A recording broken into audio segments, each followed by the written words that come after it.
Welcome to Luca and Miguel. Enjoy the video. You start by preparing a sturdy base and the main tower tube because stability determines the whole model.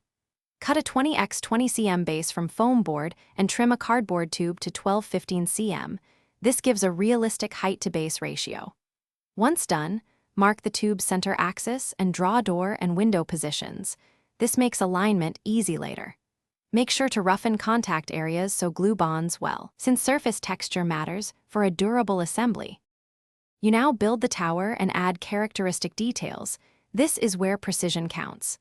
Apply PVA glue to the tube base and press onto the base, inserting an internal dowel or folded cardboard for reinforcement to prevent wobble. Next, cut thin card strips for balcony ring and rail segments. Glue them evenly around the top. Once the glue sets, score and fit acetate panes into window openings, and lightly sand seams so the surfaces read as a. You finish by priming and painting to sell the lighthouse look. The right finish hides joins and adds realism. Prime with white gesso, then block in base colors. Use alternating stripes or a subtle stone wash, blending edges with a dry brush. Build a lantern room from a clear plastic dome and black frame.